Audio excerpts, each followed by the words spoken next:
Once upon a time, in a small village nestled among gentle hills in a peaceful country, there lived a poor farmer named Daniel. He was a simple man, honest and hardworking. Daniel had only a small piece of land, an old wooden house with a straw roof, and a few tools to work the soil. But Daniel was rich in a way many others were not. He had a beautiful and kind-hearted wife named Lily. Lily was known throughout the village for her grace and kindness. Her smile could brighten the darkest day, and her laughter brought happiness to everyone who heard it. But more than her beauty, she was gentle, faithful, and wise. Daniel loved her deeply, and Lily loved him just as much. Though they had little money, they never argued. They worked side by side, shared everything, and thanked God every day for the love they had. Not far from their little home lived a man named Victor. Victor was rich, very rich. He owned many fields, cows, and horses.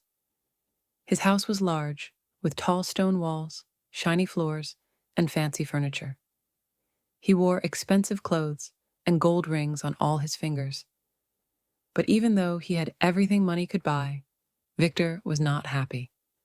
He had no wife, no children, and no peace in his heart. One day, Victor saw Lily walking home from the market. Her basket was full of vegetables, and her dress was old and worn. Yet she walked with grace, and her face shone with joy. Victor stopped and stared. "She's the most beautiful woman I've ever seen," he whispered to himself. "I must have her. She must be mine." From that moment, Victor could not stop thinking about Lily. He watched her from a distance and waited until Daniel left to work in the fields each morning. Then, dressed in his finest clothes, Victor went to Lily's home. "Good morning, beautiful Lily," he said smoothly. Lily frowned. "Good morning, neighbor. You are lovely, even in old clothes," Victor said. "But why does your husband let you wear such rags? You deserve silk and gold, not these rough, faded things. If he truly loved you, he'd buy you new dresses." Lily stood tall. "My husband loves me. We may be poor, but we're happy." "Happy?" Victor laughed. "How can you be happy in poverty? If you were my wife, I'd give you the finest clothes in the land. You would shine like the stars." Lily shook her head and closed the door. But Victor was persistent. Every day he came back and said the same things. At first, Lily ignored him, but his words began to echo in her mind. She looked at her dress and sighed. She thought of the holes in her shoes. That evening, when Daniel came home, she looked at him and said, "Husband, look at me. My clothes are old and ugly. I want a new dress." Daniel smiled and touched her hand. "You don't need new clothes, my love. To me, you are the most beautiful woman in the world." Lily pulled her hand away. "But don't you love me? If you loved me, wouldn't you want me to look beautiful?" Daniel was quiet. He loved Lily dearly and wanted her to be happy. But he had little money, and his plow was broken. "I need to save for a new plow," he thought, "but I can't let her feel unloved." The next day, he sold his old tools and used the money to buy a colorful new dress from the market.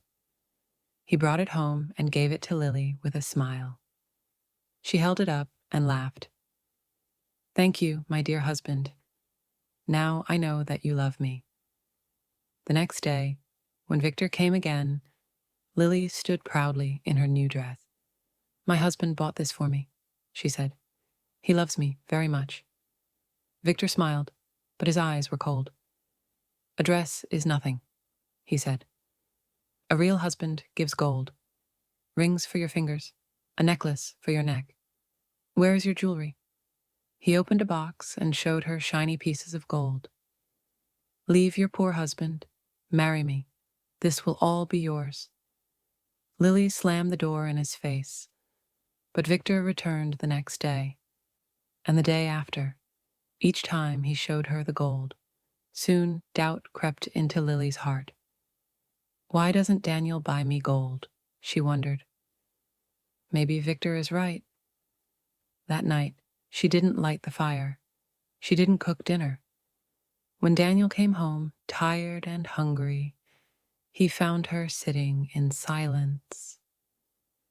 "There's no dinner tonight," she said. "You don't love me." "What?" Daniel cried. "Of course I love you. You are my heart." "Then why don't you buy me gold jewelry?" she asked. Daniel sighed. He had no money left. "I'll visit my brother," he thought. "Maybe he can lend me something." The next morning, he went to his brother Thomas's home. "Brother," he said, "please lend me some money. I'll work in your fields to pay you back." Thomas looked at him kindly. "My fields are full of rocks, Daniel. You'll have to work hard." "I will," said Daniel. "Anything for my wife." With the borrowed money, Daniel bought a gold necklace and rings. He brought them home to Lily. She was overjoyed. She danced and hugged him. "Now I know you love me." But Victor wasn't done. The next morning, he came again. "Yes, your husband gave you gold," he said, "but I can give you more. I can give you miracles." "Miracles?" Lily laughed. "Only God makes miracles." "Ah," said Victor, "but love makes miracles too. If you love me, I'll show you a miracle." "Make one now," said Lily. "You must leave your husband first," Victor said. Lily said nothing. That night, Daniel came home to a warm meal and Lily's sweet smile. But something in her eyes had changed. In the days that followed, Victor continued to visit. "Did your husband make a miracle yet?" he asked. Lily didn't answer, but the question stayed in her mind. One evening, she sat in silence. When Daniel came home, she didn't greet him. "Wife, what's wrong?" he asked. "You don't love me," she whispered. Daniel knelt beside her. "How can you say that? I gave you everything I had." "But no miracle," she said softly. "Victor says love makes miracles." Daniel's heart sank. He understood now. Victor's words had poisoned her thoughts. "I must pray," he thought. "Only God can help me now." The next morning, Daniel walked to his brother's field, his heart heavy. He worked hard, lifting stones, but his mind was full of worry. At midday, he sat under a tree and prayed.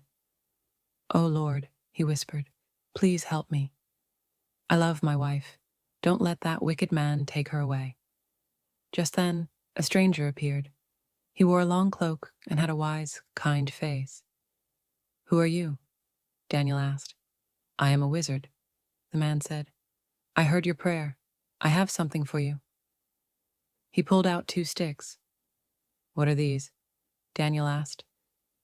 "Miracle sticks," the wizard said. "Touch someone with the first stick, and they become a donkey. Touch them with the second, and they become a person again."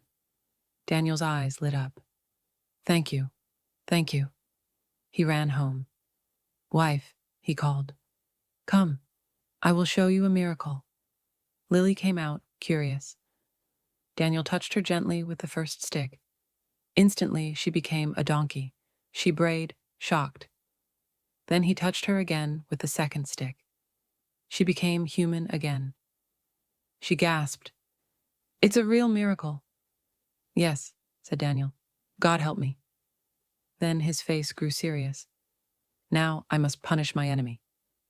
He told Lily everything. She looked down, ashamed. "I'm sorry," she said. "I listened to him. He told me to leave you, but I don't want him. I want to stay with you forever." Daniel handed her the first stick. "Then you must punish him." The next day, when Victor came again, Lily smiled. "Yes, she said. My husband can make miracles. She touched him with the stick. Victor instantly turned into a donkey. He brayed and kicked. Daniel took him to the fields. Ah, a donkey, he said. Now I can finish my work. Victor, now a donkey, worked hard every day. He carried stones, sacks of grain, and heavy loads. Years passed, and Daniel became wealthier. He fixed his house, bought new tools, and grew more crops. Lily stayed by his side, wiser and stronger than ever. One day, Daniel saw the donkey standing still, tired and old. His heart softened. It's enough, he said. He touched Victor with the second stick. The rich man became human again, but now he was old, bent, and weak. You tried to take my wife, Daniel said. That was wrong. Go now, and never look at another man's wife again. Victor left the village. No one ever saw him again, but Daniel and Lily lived many happy years together. They learned that love is not about gold or fancy clothes. It's about loyalty, sacrifice, and the true miracles of the heart. The end.